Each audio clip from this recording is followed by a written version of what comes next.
Hello guys, कैसे हो आप। क्लास आज हम पढ़ेंगे अपना चैप्टर जो है कि समकालीन विश्व में अमेरिकी वर्चस्व। ठीक है, तो क्लास 12 ध्यान देंगे आज हम यूएसए हेगेमनी इन वर्ल्ड पॉलिटिक्स। ठीक है दोस्तों, तो सबसे पहले हम जान लेते हैं कि अपना वर्चस्व क्या है, क्या होता है वर्चस्व। ठीक है, तो वर्चस्व यानी हेगेमनी का मतलब होता है दबदबा। ठीक है, किसी के ऊपर दबदबा। तो किसका दबदबा था? अमेरिका का।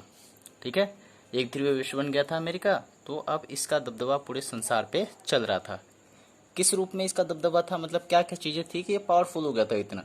तो इसका सैन्य प्रभुत्व तो बहुत स्ट्रांग हो गया था, आर्थिक शक्ति जो थी वो भी बहुत ज़्यादा स्ट्रांग हो गई थी, राजनीतिक और सांस्कृतिक। ठीक है, तो ये इस रूप में बहुत ज़्यादा स्ट्रांग हो गया था, जिसके कारण पूरे संसार पर अमेरिका का दबदबा चलने लगा था, यानी अमेरिका का वर्चस्व पूरे संसार पे हो गया था। ठीक है दोस्तों, इसके बाद हम बात कर लेते हैं कि अमेरिका जब सबसे ज़्यादा ताकतवर हो गया तो कैसे हुआ।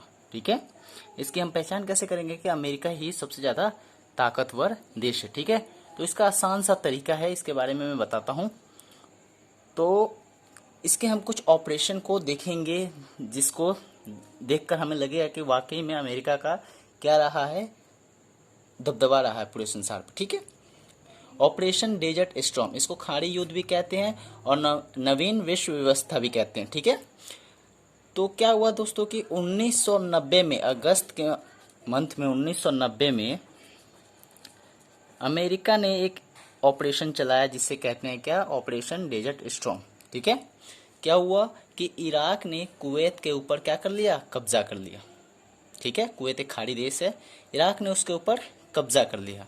और जब बहुत सारे देश, ठीक है, विश्व देश और संगठन, उन्होंने इसको समझाने की कोशिश की, तमाम कोशिश की, लेकिन वो सब कोशिशें क्या हो जाती हैं, फेल हो जाती हैं। और जब फेल हो जाता है सब कोशिशें, तो क्या होता है, संयुक्त राष्ट्र संघ जो होता है वो क्या करता है, कहता है कि भाई क्या करो कि जो कुवैत है इसको तुम आज़ाद कराओ कैसे भी। ठीक है, इराक ने जिसके ऊपर कब्जा किया है इसको आज़ाद कराना है कैसे भी। ठीक है, तो संयुक्त राष्ट्र संघ पहले मनाता है, फिर नहीं मानता, तो क्या कहता है, कहता है कि भाई ठीक है, युद्ध करके ही इसे आज़ाद करा लो।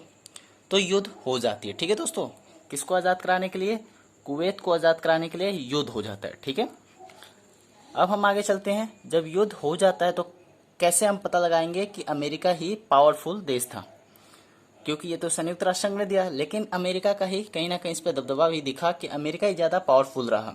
कैसे, जैसे कि 34 देश इस युद्ध में शामिल हुए थे। ठीक है, और टोटल सेना कितनी थी इनके, 6,60,000 सैनिक थे, आर्मी, जिसमें से 75% किसकी अकेले थी, अमेरिका की। तो अमेरिका कहीं ना कहीं ज़्यादा पावरफुल दिखता है। ठीक है, आगे सेकंड पॉइंट है अपना कि युद्ध में क्या हुआ था, स्मार्ट बमों का प्रयोग किया गया था। ठीक है, इसलिए हम इसे कंप्यूटर युद्ध भी कहते हैं और वीडियो गेम की संज्ञा भी देते हैं कि वीडियो गेम द्वारा युद्ध हुआ था। ठीक है, और इसे खाड़ी युद्ध की भी संज्ञा दी गई है, और अमेरिकी राष्ट्रपति जॉर्ज बुश ने इसे क्या संज्ञा दी, नवीन विश्व व्यवस्था की संज्ञा दी। और किसे, कुवैत को आज़ाद करा लिया गया, किससे, इराक से। ठीक है, कुवैत को इराक से आज़ाद करा लिया गया। ठीक है, तो ये था ऑपरेशन डेजर्ट स्टॉर्म, जिसमें क्या होता है कि इराक कुवैत के ऊपर कब्जा कर लेता है और बहुत सारे देश इसको समझाने की कोशिश करते हैं, लेकिन ये समझता नहीं है। फिर क्या होता है, संयुक्त राष्ट्र संघ युद्ध का आदेश दे देता है और युद्ध करके ही इसे, कुवैत को वापस से आज़ाद करा लिया जाता है, किससे, इराक से। ठीक है, जिसमें कि 6,60,000 सैनिक होती हैं 34 देशों की, जिसमें 75% अकेले अमेरिका की होती है। तो कहीं ना कहीं दिखाना उसका दबदबा कि वो सेना के रूप में बहुत बड़ा ताकतवर देश है। ठीक है, दूसरा बात कर लेते हैं हम अमेरिकी वर्चस्व की।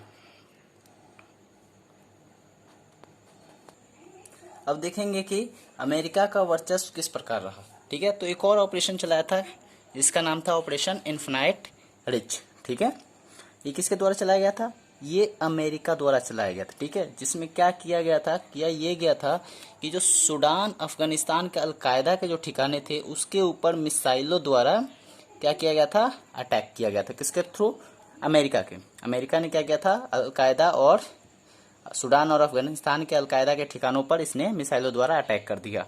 ठीक है, बिना यूएनओ की अनुमति लिए बिना। मतलब इस बार तो इसने किसी की अनुमति लेना भी जरूरी नहीं समझा और अफगानिस्तान और सूडान में अटैक कर दिया।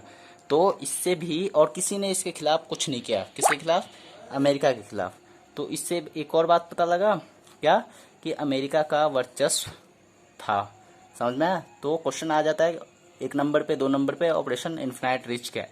तो ऑपरेशन इन्फिनाइट रिच यही है कि सूडान अफगानिस्तान के अलकायदा के ठिकानों पर क्रूज मिसाइलों द्वारा किसके द्वारा अमेरिका द्वारा अटैक किया जाता है इनके ऊपर। ठीक है, इसको ही हम कहते हैं ऑपरेशन इन्फिनाइट रिच। इसके बाद एक ऐसा अटैक होता है जो कि अमेरिका को दहला करके रख देता है। मतलब इससे बड़ा अटैक आज तक अमेरिका के ऊपर कभी नहीं हुआ था। ये कौन सा अटैक था? ये था 9/11। कब हुआ था? 11 सितंबर 2001 को हुआ था। ठीक है, जो कि अमेरिका के ऊपर सबसे बड़ा अटैक था। क्या हुआ था कि 9/11 विभिन्न अरब देशों के 19 अपहरणकर्ता, मतलब कि 19 अपहरणकर्ता ने क्या किया, 4 अलग अलग व्यावसायिक विमानों को हाईजैक कर लिया। कहाँ पे? अरब के देशों में। ठीक है, और इन चारों विमानों को किस ओर उड़ा के ले गए? अमेरिका की ओर, जिधर अमेरिका था।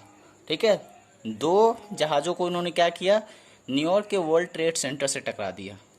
2 जहाज़ों को न्यूयॉर्क में वर्ल्ड ट्रेड सेंटर से इसको इन्होंने टकरा दिया। ठीक है, और एक विमान को कहाँ ले गए? एक विमान को वो लोग ले गए वर्जीनिया के अल्टिगन स्थित पेंटागन, जो कि वहाँ का सुरक्षा मुख्यालय था। ठीक है, इससे तीसरा टकराया। और चौथा टकराना था किससे? अमेरिकी कांग्रेस मुख्यालय से। लेकिन ये कहाँ जा गिरता है? पेंसिल्वेनिया के खेत में। ठीक है, इसे हम 9/11 के नाम से, चौथा विमान कहाँ गिरा दिया?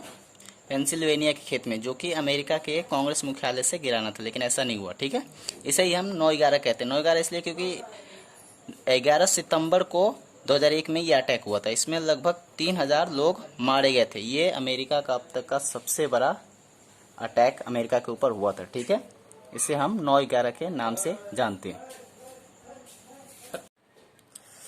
तो ये था 9/11। 9/11 सिंपल भाषा में कहे तो मतलब कि अमेरिका के ऊपर एक आतंकवादी आक्रमण था। ठीक है, मतलब आतंकवादियों ने उसके ऊपर एक आक्रमण किया था। कब किया था? 11 सितंबर 2001 को। ठीक है, सितंबर यानी कि 9वां महीना और 11 तारीख। ठीक है, तो इसको ही हम कहते हैं 9/11। तो चलिए एक बार डेफिनेशन इसकी जान लेते हैं फटाफट। डेफिनेशन क्या थी कि 11 सितंबर 2001 को विभिन्न अरब देशों के 19 अपहरणकर्ता ने, ठीक है, उड़ान भरने से चंद मिनटों बाद 4 अमेरिकी व्यावसायिक विमानों पर कब्जा कर लिया। अपहरणकर्ता इन विमानों को अमेरिका की महत्वपूर्ण इमारतों की सीध में उड़ाकर ले गए। 2 विमान न्यूयॉर्क स्थित, कहाँ पे? न्यूयॉर्क में स्थित वर्ल्ड ट्रेड सेंटर से टकरा दिया। ठीक है, और उसके बाद क्या हुआ? एक उत्तरी से टकराया और दूसरा दक्षिणी टावर से टकरा दिया। तीसरा विमान वर्जीनिया, ठीक है, तीसरा विमान कहाँ पे? वर्जीनिया के अल्टिगन स्थित पेंटागन से टकराया। पेंटागन अमेरिका रक्षा विभाग का मुख्यालय है। ठीक है, चौथा विमान को अमेरिकी कांग्रेस मुख्यालय से क्या करना था? टकराना था, लेकिन वह पेंसिल्वेनिया के खेत में जाकर विमान क्या होता है? गिर जाता है। ठीक है, इस आक्रमण में लगभग कितने? 3000 अमेरिकी नागरिक मारे जाते हैं। कितने? 3000 अमेरिकी नागरिक। ये अब तक का अमेरिका में सबसे बड़ा आतंकवादी हमला किया गया था। ठीक है, अगला ऑपरेशन हम पढ़ लेते हैं। ऑपरेशन कौन सा? Operation enduring freedom. ठीक है, जो कि अमेरिका ने बदला लेने के लिए किया था। किस चीज का बदला? 9/11 का बदला। ठीक है, मतलब जिन्होंने अमेरिका के ऊपर 9/11 किया था, आतंकवादी आक्रमण किया था, उनसे बदला लेना था। अमेरिका अब उन लोगों को पकड़ करके सजा देने वाला था। ठीक है, अमेरिका ने क्या चलाया? एक ऑपरेशन चलाया जिसका नाम क्या था? Operation enduring freedom. ठीक है, जिसमें क्या की गई? विभिन्न देशों में गिरफ्तारियां की गई। किस चीज की गिरफ्तारियां? जिसके ऊपर 9/11 का संदेह था, शक था। जिस देशों के ऊपर शक था कि इसने 9/11 में हमले में इसकी साजिश है, उसको गिरफ्तार कर लिया गया। ठीक है, खास तौर पे कहां पे? अफगानिस्तान के तालिबान शासन के ऊपर। ठीक है, और इसे कहां रखा गया था? इसे रखा गया था क्यूबा समीप ग्वांतनामो बे में, ठीक है। इस जगह पे इसको रखा गया था। ये क्यूबा के समीप है, एक द्वीप है छोटा सा, जहाँ पे कोई भी अंतर्राष्ट्रीय कानून लागू नहीं होती, ठीक है। किसी प्रकार की कोई कानून नहीं होती। वहाँ पर इन सब को पकड़ के लाकर रखा गया था और ये गिरफ्तारियां अमेरिका ने किसी भी देश को बताया भी नहीं और उसके घर में घुस करके गिरफ्तारियां जबरदस्ती की, ठीक है। जो कि कहीं ना कहीं ये दिखाता है कि अमेरिका का वर्चस्व क्या रहा, पूरे संसार में रहा, ठीक है। अगला है ऑपरेशन इराकी फ्रीडम, ठीक है। एक और ऑपरेशन चलाया अमेरिका ने जिसका नाम था ऑपरेशन इराकी फ्रीडम।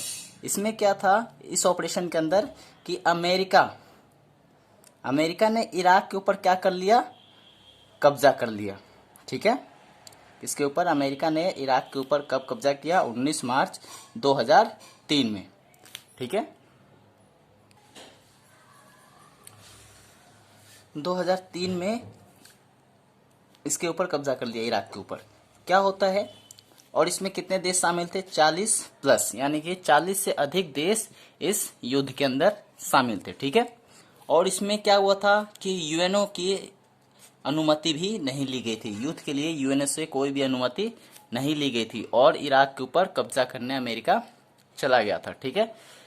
मकसद क्या था, मकसद यही था कि इराक के जो तेल खदान थे, ठीक है, और उनके जो संसाधन थे उसके ऊपर अपना कब्जा करना था और इसके इराक के अंदर अपनी मनपसंद सरकार को कायम करना था। अमेरिका चाहता था कि मैं इराक के जितने भी तेल और रिसोर्स है उसको अपने कब्जे में ले लूं, ठीक है, ताकि उसको आसानी हो कारोबार में, ठीक है, इसलिए इसके ऊपर कब्जा करता है।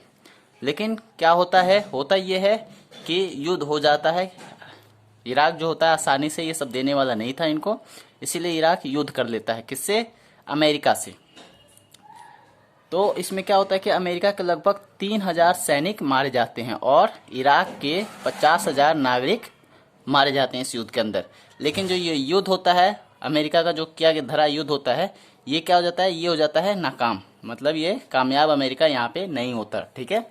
इसे ही कहते हैं ऑपरेशन इराकी फ्रीडम। मतलब कि ऑपरेशन इराकी फ्रीडम में क्या था, अमेरिका ने इराक के ऊपर कब्जा किया था, उसके तेल संसाधन रिसोर्सों के ऊपर कब्जा करने के लिए, ठीक है। इसमें 40 प्लस देश शामिल थे, जिसमें कि 3000 सैनिक अमेरिका के मारे गए और 50,000 नागरिक किसके, इराक के मारे गए, ठीक है। बाद में अमेरिका से बाकी देशों ने सवाल इसके ऊपर उंगली उठाना स्टार्ट किया, तो अमेरिका ने क्या कहा, अमेरिका ने इराक के ऊपर कुछ आरोप लगाए। क्या आरोप लगाए, अमेरिका ने कहा इराक क्या कर रहा था, सामूहिक संहार के हथियार बना रहा था, ठीक है। मतलब इराक जो था ऐसे हथियार बना रहा था जो कि पूरे देश के आम लोगों के लिए क्या था, खतरनाक था, इसीलिए हमें उसे रोकने के लिए ऐसा किया। लेकिन क्या होता है कि जब रिसर्च बैठती है उसके ऊपर, तो उसमें ऐसा पाया जाता है कि कुछ भी नहीं था। अमेरिका केवल क्या करने के लिए, अमेरिका केवल अपने तेल संसाधनों, जो इराक के तेल संसाधनों थे उसके ऊपर कब्जा करने के लिए ऐसा कर रहा था, ठीक है। एक बार इसकी डेफिनेशन जान लेते हैं फटाफट। तो इसकी डेफिनेशन होगी, यह अभियान उन सभी के विरुद्ध इसकी डेफिनेशन है, 19 मार्च 2003 को अमेरिका ने ऑपरेशन इराकी फ्रीडम के नाम से इराक पर सैन्य आक्रमण किया, ठीक है, इराक के ऊपर सैन्य आक्रमण किया। अमेरिकी अगुवाई वाले 40 से अधिक देश, अमेरिका के जो अगुवाई कर रहे थे 40 से अधिक देश इस युद्ध में शामिल हुए थे। संयुक्त राष्ट्र संघ ने इराक पर आक्रमण की मंजूरी नहीं दी थी, यूएनओ ने युद्ध करने के लिए मंजूरी नहीं दी थी। दिखावे हेतु क्या कहा गया कि इराक जो था सामूहिक संहार के हथियार बना रहा था और उसे रोकने के लिए इराक पर आक्रमण किया गया, ठीक है।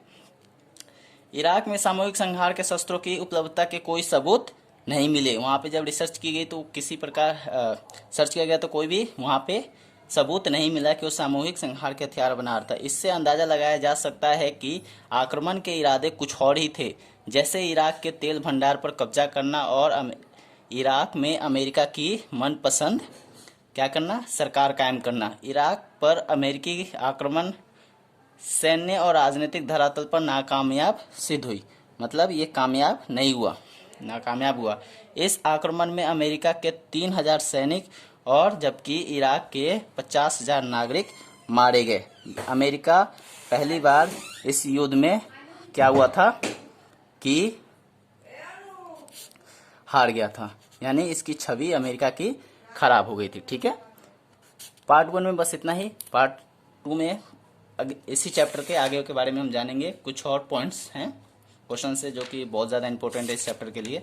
तो इस प्रकार हमने क्या देखा कि अमेरिका का वर्चस्व पूरे संसार में किस प्रकार रहा। अमेरिका जब जिस देश पर चाहे कब्जा कर लेता है, आक्रमण कर सकता है, सैन्य शक्ति है उसके पास, सांस्कृतिक शक्ति है। इन चीज़ों के बारे में हम अगली क्लास में पढ़ेंगे। ठीक है, तब तक के लिए चैप्टर आप अच्छे से याद कीजिए, इसको देखिए। मिलते हैं अगले क्लास में।